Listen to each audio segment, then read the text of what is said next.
In the gripping new sci-fi drama Spiderhead, audiences will find themselves exploring a very different kind of penitentiary. In the ostensibly serene and warm atmosphere of the titular building, the patients are treated more like house guests than inmates. But not all is as it seems, as they're basically voluntary guinea pigs for a series of mysterious mind-altering substances. Director Joseph Kosinski has packed the film with plenty of blink and you'll miss them insider details, and he's here to help us get a gold star and find them all.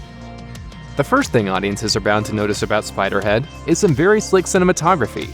Kosinski, who's known for his ability to seamlessly insert homages to his favorite movies into his own, seized the opportunity to pay tribute to at least one of the all-time great masterpieces with a key shot. Kosinski was inspired by Stanley Kubrick's The Shining for one of the earliest scenes in Spiderhead, when Steve Abnesti, played by Chris Hemsworth, makes his grand entrance to the facility.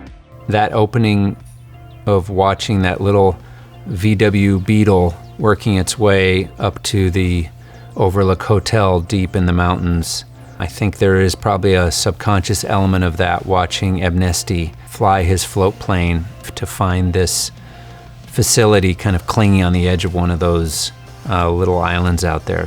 Another nugget film fans might pick up on is the subtle connections between this film and Kosinski's other major motion picture of the moment, Top Gun: Maverick.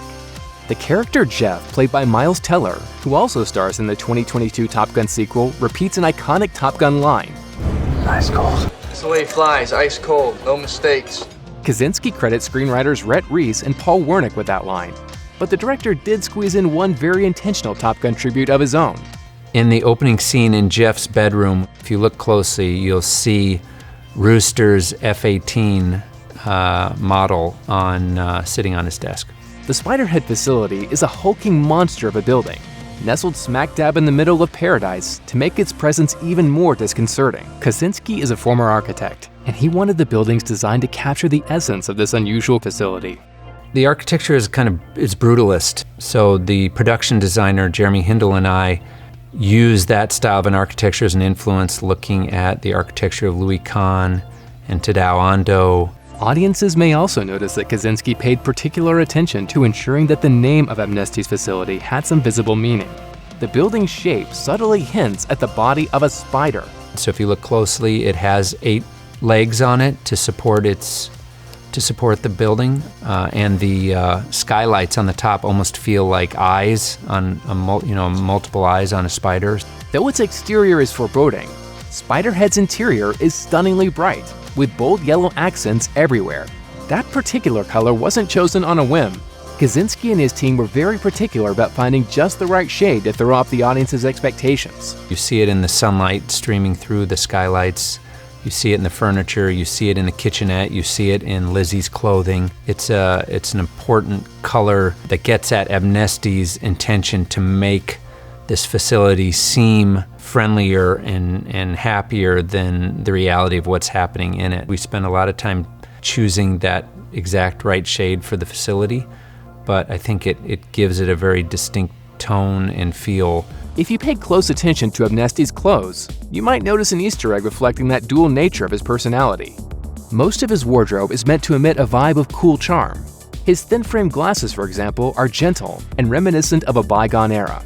I can't explain how or why, but both of us, the moment he put those on, we're like, that's it, that's Steve. Meanwhile, his suits are always neutral and blend right in with the world he's created in Spiderhead. I like the idea that Steve, because the Spiderhead is his creation and his way of dressing kind of fits into the Spiderhead vibe. So the Hugo Boss suits kind of perfectly fitted, felt like he's a part of the Spiderhead himself. However, Abnesti's sartorial hues also tend to darken a bit when he's alone and engaging in some self-testing of his own medicines.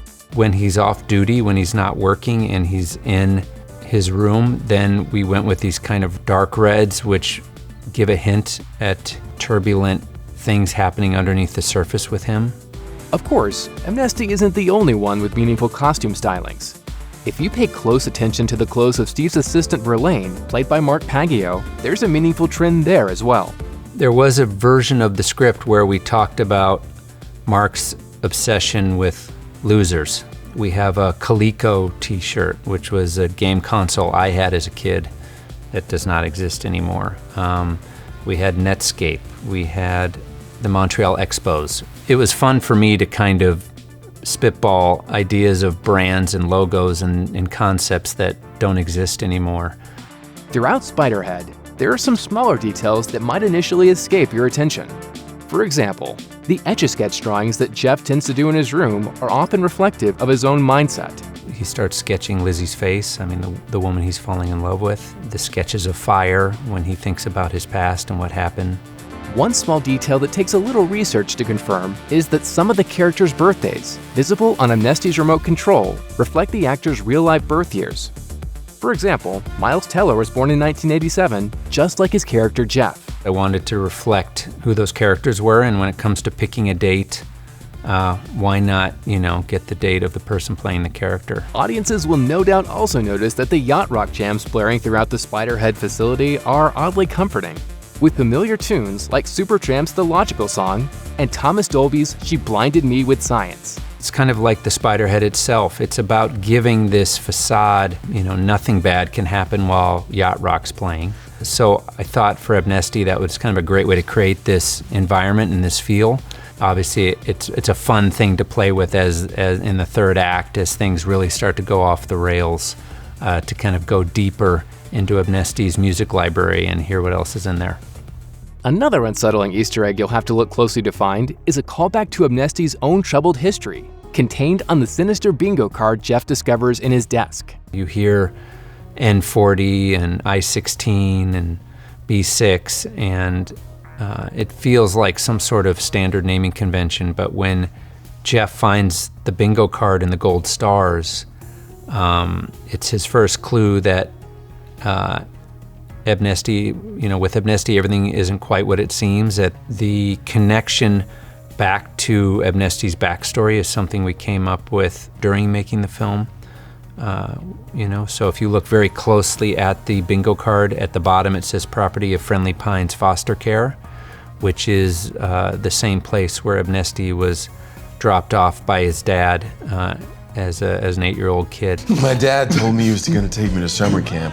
I was so excited, and he dropped me off, and it turns out it wasn't summer camp, it was foster care. Spiderhead is an adaptation of George Saunders' short story, Escape from Spiderhead. Perhaps the most prominent Easter egg in Spiderhead is the shot where Rogan, played by Nathan Jones, is shown reading George Saunders' short story collection, 10th of December. That's not the only overt reference to Saunders' original work, however. Fans of Escape from Spiderhead may also recognize some direct quotes, like the line about Heather's unfortunate collision with Darkenflox. Is she dead?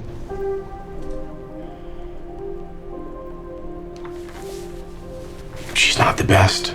It kind of gets to the essence of Amnesty's personality about never being exactly straight with you, trying to spin everything. The film's final line is even more of an Easter egg, or maybe a spider egg for fans of the author, because Saunders himself wrote the narrated passage that concludes the story.